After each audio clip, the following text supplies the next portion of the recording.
Hey, what's going on, guys? Today we're going to be doing an oil change on a 1997 Ford Ranger. This is actually a 2.3 4-cylinder and it's a two-wheel drive.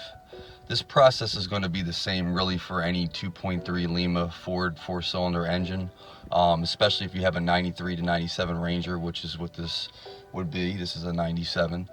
The process is going to be pretty much the same across the board, but we're going to go ahead and run through these steps real quick just to give you a quick breakdown on how to do an oil change on one of these.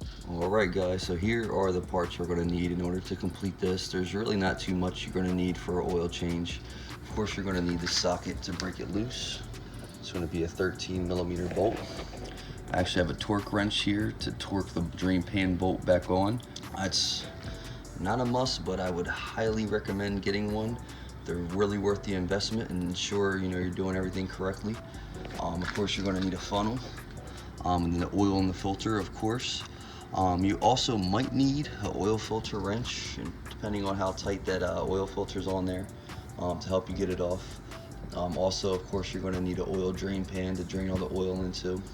But this is a pretty simple job. I think this is a great way to start doing stuff yourself and get into DIY. There's really not a whole bunch of tools or necessities needed to do an oil change. You can get it done with some basic tools and stuff that you might already have. So this is pretty much the essentials we're going to need to get this done. And we're going to go ahead and get into it now. Alright guys, so here's our 4-cylinder 2.3 in our Ranger. And the first thing we're going to do is drain the oil. So I'm going to go ahead and crack this oil cap loose. Let that rest right there for right now. We're going to go ahead and go under the truck. Now this drain bolt, I've already cracked it loose. And that is going to be a 13mm bolt. Should be fairly simple to crack loose. And then we're going to go ahead and unscrew this on out of here.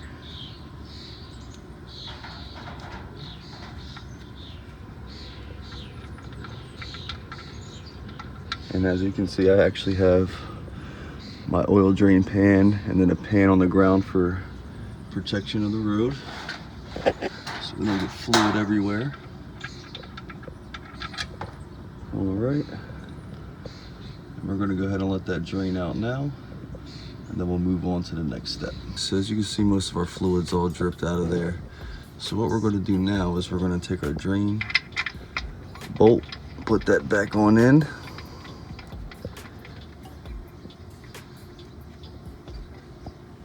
Now this is actually a fresh drain pan bolt with a new washer.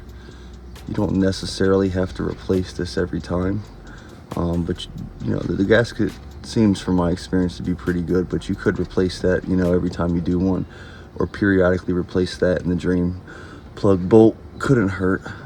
But once we got that finger tight back into the actual oil pan, what we're going to do now is remove the oil filter itself. Now, I mentioned earlier you might need an oil filter wrench in order to do this, especially if a shop does this regular for you. Sometimes they really put them on there tight. I tend to put them on there as tight as I can with my hand, so I can always go back and break it loose.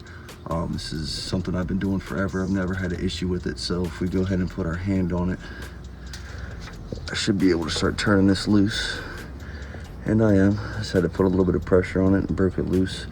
Now you want to keep your drain pan underneath of this, because obviously oil is going to start coming out of it. As you can see, it's going right to our drain pan. So make sure you got your protection for the ground if you have it. How I have this actual steel pan, and I got everything draining out into my oil drain pan. And then once some fluid comes out, you can unscrew it a little bit more. Just continue to let the fluid come out. Looks like we got most of it out. So what we're going to do is lightly unscrew this. You just want to be careful when it actually comes off of the threads, because it will fall off. It's going to be a lot heavier than it is new, because it's got a bunch of old oil inside of it. And what I tend to do is turn it around, and I'll let everything drip out of it. All right, so our oil filter is off. I'll go ahead and let this oil filter drain out real quick, and then we're going to move on to the next step. All right guys, so as you can see, we got most of our oil dripped on out of the oil filter mount. Now one thing I would recommend, which is not a necessity, but I would recommend is to clean this area up. And the easiest way to do it is get yourself a can of brake cleaner. I did not include that in the parts in the beginning of this video. Although, I do think it's something that you should have on hand, and it'll help you get everything cleaned up, and it easily cleans oil from pretty much anything. So what we're gonna do is just blast a little bit up here, clean everything off. We're also gonna clean right where the oil drain pan bolt is. Alright, so we got brake cleaner all up in there. You also want to get yourself some shop towels or some paper towels, wipe everything clean, make sure you got all your drips gone. So wipe everything off. Make sure everything's clean. This only takes an extra minute if that to do, so you need to ensure you can see everything, your engine's clean, to easily pinpoint leaks in the future so you don't have stuff dripping all over. This is definitely an easy method to keep everything clean. So now that we got all this wiped down, we got it all brake clean, see all our oil is gone, we're going to go ahead and take our new oil filter and we're going to go ahead and throw this guy on here. So this might be a little bit hard here with one hand and holding my phone at this angle, but we'll see what we can do. I think I got it. Yep. Alright. So I'm gonna start throwing it in on here. Now one thing too, these trucks are usually high enough that you don't even need to jack them. I don't have this jacked. I'm actually just laying on the ground and just doing this right from the ground underneath of the truck. I don't think you really should need a jack unless you're huge and can't slide underneath of it. But what I do is I get this on here tight as I possibly can, like I mentioned when I took it off, and I just tighten it as hard as I can on my hand. So that thing is on there, it's, you know, not coming off. Got it really tight. And we got our new oil filter on and everything's cleaned up. No more dripping oil. Now the next step is getting this oil drain pan bolt torqued to spec. So we're gonna go ahead and get into that now. Alright guys, so we're gonna go ahead and get into torquing our drain plug bolt to spec. I would recommend go ahead and pull everything out from under the truck. Make sure you got everything cleaned up. Pull out your drain pan, pull out your oil filter, make sure you got some room to work. We're going to go ahead and go under the truck. And we're going to torque this bolt to spec. Now the rating for the drain pan bolt is 15 to 25 foot-pounds. I go right in the middle at 20. So I'm going to go ahead and torque that on there. And then we're going to move on to our last step, which is filling everything up with our new oil. Alright, so this takes about 5 quarts with a filter change. We're going to be using 5W30. I'm going to take our oil cap off. We'll put it up here for right now. Make sure you got a funnel that's going to fit. And they're nice and tight. And we're going to go ahead and pour this up now.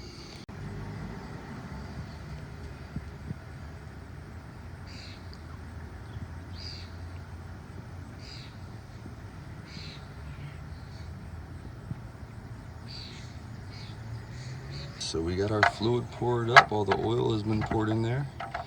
Put just about 5 quarts in there. I poured it just until it stopped. And get this thing on here.